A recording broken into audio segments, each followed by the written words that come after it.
Hello दोस्तों, स्वागत है आपका आप ही के यूट्यूब चैनल जेके टेक में। तो दोस्तों आज की वीडियो हम आपके लिए लेके आए हैं HDFC लाइफ का click to protect super plan का लाइफ प्लस ऑप्शन। इसका दोस्तों जो पहला ऑप्शन था लाइफ ऑप्शन, उस पर हमने ऑलरेडी डिटेल वीडियो बनाई हुई है, जिसका लिंक हमने डिस्क्रिप्शन में भी दे दिया है और आई बटन में भी दे दिया है। इसके टोटल 3 ऑप्शन है दोस्तों। आज की वीडियो में हम इसका दूसरा option life plus option discuss करने वाले हैं। तो चैनल पर पहली बार आए हैं तो चैनल को सब्सक्राइब कर लीजिए, वीडियो को लाइक कर दीजिए। ये एलिजिबिलिटी क्राइटेरिया की दोस्तों बात करें तो एंट्री एज लिमिट 18 से 65 साल रखी गई है। मैच्योरिटी एज लिमिट दोस्तों 18 से 85 साल रखी गई है। प्रीमियम पेमेंट टर्म में दोस्तों आपको रेगुलर पे का ऑप्शन मिल जाएगा, जो कि पॉलिसी टर्म के बराबर होगा। सिंगल पे करना चाहते हैं तो वो भी आप कर सकते हैं।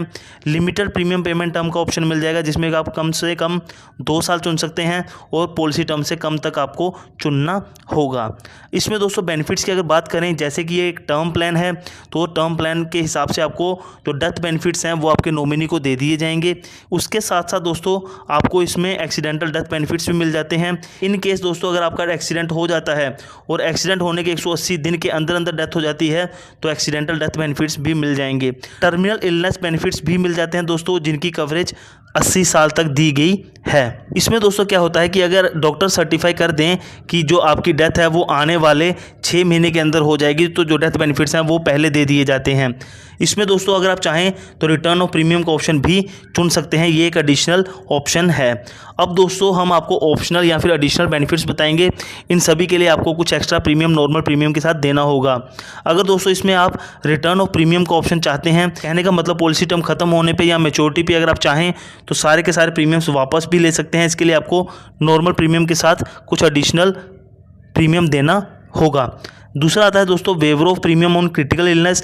अगर कोई आपको क्रिटिकल इलनेस हो जाती है तो फ्यूचर के प्रीमियम्स वेव ऑफ हो जाएंगे इसके तहत। नेक्स्ट आता है दोस्तों टोटल एंड परमानेंट डिसेबिलिटी के केस में फ्यूचर के प्रीमियम्स वेव ऑफ हो जाएंगे।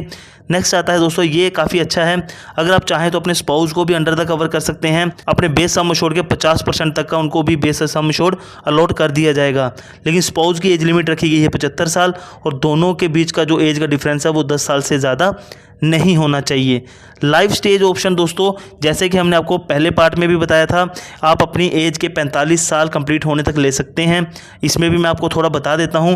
लाइफ स्टेज का ऑप्शन होता है कि जैसे जैसे आप अपनी लाइफ में आगे बढ़ते हैं तो आपकी शादी होगी, बच्चे होंगे और बहुत सारी चीज़ें आपके फ्यूचर में आगे आगे होंगी, तो उस हिसाब से दोस्तों आप अपने सम एश्योर्ड को बढ़ा सकते हो, जिसमें कि आपका जो प्रीमियम है वो भी बढ़ जाएगा।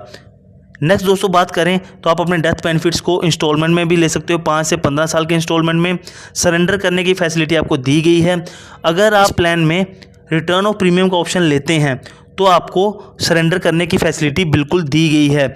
इसमें आपको टोटल प्रीमियम जो आपने पे किए होंगे उसको गारंटीड सरेंडर वैल्यू फैक्टर से मल्टीप्लाई कर देना है। पॉलिसी लेने के 2 साल के बाद आप दोस्तों पॉलिसी को सरेंडर कर सकते हो, लेकिन अगर आपने सिंगल पे का ऑप्शन लिया है तो आप कभी भी सरेंडर कर सकते हैं। लेकिन दोस्तों अगर आपने रिटर्न ऑफ प्रीमियम का ऑप्शन नहीं लिया है तो आप अपनी पॉलिसी को कैंसिल कर सकते हैं। इसका फॉर्मूला दोस्तों सिंपल है। सबसे पहले आपको पॉलिसी कैंसिलेशन वैल्यू फैक्टर को मल्टीप्लाई करना है जितने भी आपने टोटल प्रीमियम पे किए होंगे, और इसको दोस्तों आपको साइड पे रख लेना है। उसके बाद आपके पास जो भी बचा हुआ पॉलिसी टर्म है उसको डिवाइड कर देना है। ओरिजिनल पॉलिसी टर्म के साथ जो भी आपका आंसर आएगा उसको आपको पहले वाले से मल्टीप्लाई कर देना है। आपकी पॉलिसी कैंसिलेशन वैल्यू निकल के आ जाएगी। हम आपको अभी आगे एग्जाम्पल में भी बताने वाले हैं। दोस्तों आपका प्रीमियम पेमेंट टर्म कंप्लीट नहीं हुआ है और आप अपनी पॉलिसी को कैंसिल कर रहे हो तो आपका पॉलिसी कैंसिलेशन वैल्यू फैक्टर हो जाएगा 30%।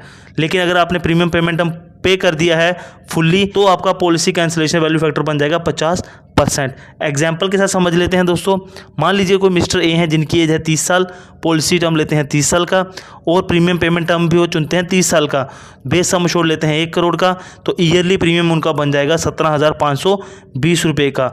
लेकिन अगर वो अपना प्रीमियम पेमेंट टर्म चुनते हैं 15 साल का तो सालाना उनको 27,978 रुपये देने होंगे। अगर वो सिंगल पे का ऑप्शन चुने तो 2,55,628 रुपये देने होंगे। अब दोस्तों अगर उनका प्रीमियम पेमेंट टर्म 15 साल का है तो टोटल वो कितना प्रीमियम पे करेंगे, 27,978 को 15 से मल्टीप्लाई करेंगे 4,19,670 रुपये। पॉलिसी टर्म है 30 साल का। अब ये सोचते हैं कि 15 साल जैसे ही उन्होंने सारे प्रीमियम पे कर दिए, अब वो सोचते हैं कि पॉलिसी को कैंसिल करना है। तो जो दोस्तों अनएक्सपायर्ड पॉलिसी टर्म बचा हुआ पॉलिसी टर्म है वो है 15 साल का। पॉलिसी कैंसिलेशन वैल्यू फैक्टर आ जाएगा 50%। अब निकालते हैं वैल्यू। सबसे पहले 50% को मल्टीप्लाई कर देंगे, टोटल जितना भी प्रीमियम पे किया है वो है 4,19,670 रुपये। उसके बाद दोस्तों उसको मल्टीप्लाई करेंगे 15 से, 30 को डिवाइड करके। 15 क्या है दोस्तों हमारा अनएक्सपायर्ड पॉलिसी टर्म, 30 क्या है टोटल पॉलिसी टर्म। इन दोनों को डिवाइड करेंगे तो निकल के आ जाएगा 0.5। इस 0.5 को मल्टीप्लाई कर देंगे 2,09,835 रुपये से। तो हमारी जो पॉलिसी कैंसिलेशन वैल्यू निकल के आ जाएगी दोस्तों वो निकल के आ जाएगी 1,04,917 रुपये। ठीक है दोस्तों, बाकी वीडियो अच्छी लगे, इन्फॉर्मेटिव लगे तो वीडियो को लाइक कीजिएगा, चैनल को सब्सक्राइब कीजिएगा।